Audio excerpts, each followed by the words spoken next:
Boa tarde. Bom, hoje vamos falar sobre uma doença que é relativamente comum, chama-se miosite dos corpúsculos de inclusão. É a causa mais comum de miosite ou de doença inflamatória muscular em pacientes adultos e idosos, né? Uma miosite, o que é uma miosite? Uma miosite é um comprometimento da musculatura. Bom, essa miosite de corpúsculos de inclusão, ela pega aproximadamente, tem uma prevalência de 3,5 pessoas a cada 100 mil habitantes. Ela é mais comum em pessoas acima dos 50 anos de idade. Ela não tem uma causa totalmente esclarecida ainda, existem várias teorias, tá? E a apresentação dela costuma se iniciar com fraqueza. O paciente começa a ter uma fraqueza ou nas pernas ou nas mãos. Características clínicas importantes dessa doença. A flexão dos dedos está mais comprometida que a extensão dos dedos, ou seja, é mais fácil estender os dedos do que fletir, ou seja, o aperto de mão é fraco. A flexão dos dedos está mais comprometido que a abdução do ombro, né? Então o paciente tem mais facilidade de fazer esse movimento do que fazer esse movimento.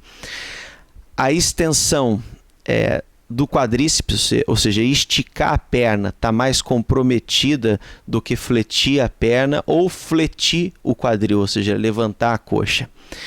Esses pacientes eles podem desenvolver em 40% a 60% dos casos uma disfagia, uma dificuldade para engolir, muitas vezes como sintoma inicial.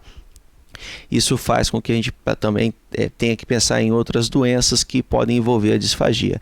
Em alguns pacientes, eles podem desenvolver uma coisa que a gente chama de cabeça caída ou síndrome do pescoço, da cabeça caída, né? Head drop, que o pescoço cai desse jeito. Então, muitos desses casos são decorrentes dessa miosite por corpúsculos de inclusão. Esse termo, né, corpúsculos de inclusão, é decorrente de algumas alterações histológicas vistas na biópsia muscular, né? Bom, de critério diagnóstico, você tem que ter uma doença, uma fraqueza que dure por mais de 12 meses. Você tem que ter achados histopatológicos compatíveis com a doença, né, que é a presença de células T, né, tem que ter um processo inflamatório associado, alguns vacúolos, algumas características, né, da anatomopatologia. A biópsia do músculo tem que ser feita num lugar específico, porque tem que ser, automaticamente tem que ser congelado, tem que ser avaliado, às vezes vai para microscopia eletrônica, aliás, muitas vezes vai para microscopia eletrônica. E você tem também como critério um nível de CPK. CPK é uma enzima do músculo que pode estar muito alterada em doenças musculares. Nessa doença do corpúsculos de inclusão, nessa miosite de corpúsculos de inclusão, a CPK ou ela está normal ou ela não passa mais do que 15 vezes o valor normal. Ou seja, se ela estiver acima de 15 vezes o valor normal, você tem que pensar em outra doença, outra patologia.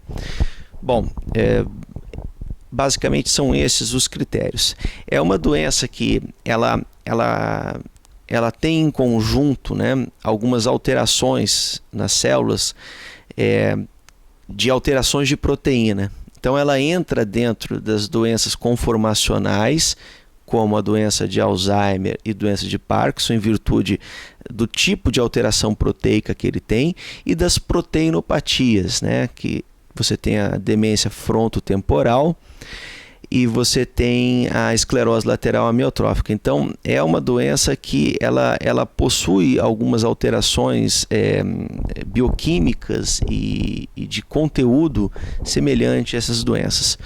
Não existe nenhum tratamento específico ainda para a doença. Alguns estudos estão sendo feitos, né? E provavelmente existe alguma progressão dentro desses estudos, mas no momento não tem nenhum medicamento liberado pelo FDA de forma clara que consiga controlar efetivamente a doença. Bom, foi um prazer em falar com os senhores. Tenham uma boa tarde.